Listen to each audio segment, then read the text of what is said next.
কর্মজীবী মানুষের জন্য ছুটির দিনটা যেন একটা আরাম আয়েশ এবং বিভিন্ন কাজগুলো থাকে সেগুলো করলেও কিন্তু অত গায়ে বাঁধে না।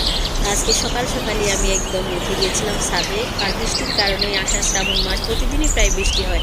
বৃষ্টির কারণে ছাদে আমার ওঠা হয় না, তো ভাবলাম যে আজকে একটু ছাদে যাই, কিন্তু ছাদে যেয়ে দেখি একদম সবুজ হয়ে আছে সব কিছু। বৃষ্টির পানিতে আসলে ধুয়ে মুছে সব যেন সবুজ হয়ে থাকে। অনেকগুলো লেবু ধরেছে গাছে ছাদ বাগানে, আর এটা হলো মেহেদি গাছ, আর এটা হচ্ছে মালটা গাছ। অনেকগুলো মালটাও এসেছে মালটা গাছে। তো আসলে দেখছিলাম ঘুরে ঘুরে, আর একটু ভিডিও নিচ্ছিলাম, কিছু ছবিও উঠিয়েছি, আর মালটা গাছটাও দেখছি।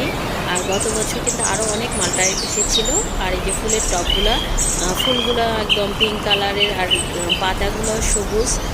বৃষ্টির পানিতে ধুয়ে মুছে সব পরিষ্কার হয়ে আছে। আর এটা হচ্ছে আমটা অনেক বড় হয়েছে, আর অনেক ওজনও আমটার।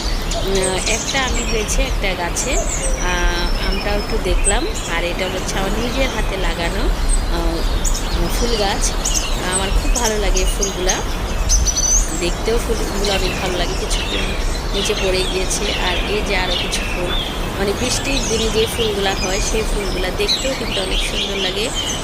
তারপরে এই যে আরেকটা আছে জবা, লাল একদম টুকটুকে জবা। এটা এই জবাগুলো সুন্দর। আর এই চন্দ্রমালতী, এই ফুলটাও অনেক সুন্দর লাগে, সবুজের মাঝে একদম পিঙ্ক কালার, ডিপ পিঙ্ক। তারপরে চলে আসলাম মরিচ গাছে। মরিচগুলো পেকে একদম লাল টুকটুকে হয়ে আসছে।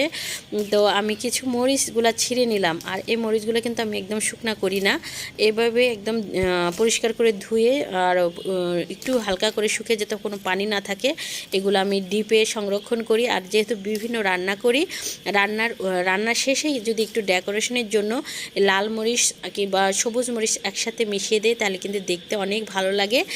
তো এই জন্য এই মরিচগুলো আমি নিজের গাছের মরিচ, এই মরিচগুলো আমি সংরক্ষণ করব, কিন্তু শুকাবো না।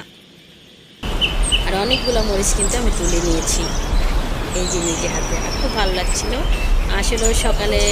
আর এই যে আরেকটা গাছ, এই গাছটা আমি দীর্ঘ মেলা থেকে এনেছিলাম, সে আজ থেকে 23 বছর আগে 30 টাকা দিয়ে। সেই গাছটাতে এত ফুল ফোটে ঠিক এই বর্ষা মৌসুমে। আর একদম এই যে আমার জানালার মধ্যে একদম ফুলগুলো একদম ঝুঁকে পড়ে থাকে, জানালার ভিতরেও কিছু ফুল চলে আসে।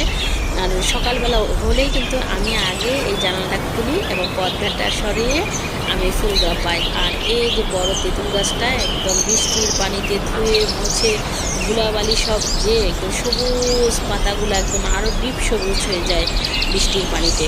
তো এটাও আমার খুব ভালো লাগে, এটাও আমি খুব সুন্দর করে দেখি আর একটু ভিডিও নিয়ে নিলাম।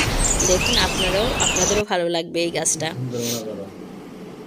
তারপরে জানালার পাশে এই যে একটা কাঠঠোকরা পাখি এসে ঠকঠক করছিল, এটাও কিন্তু মানে খুব ভালো লাগছিল দেখতে।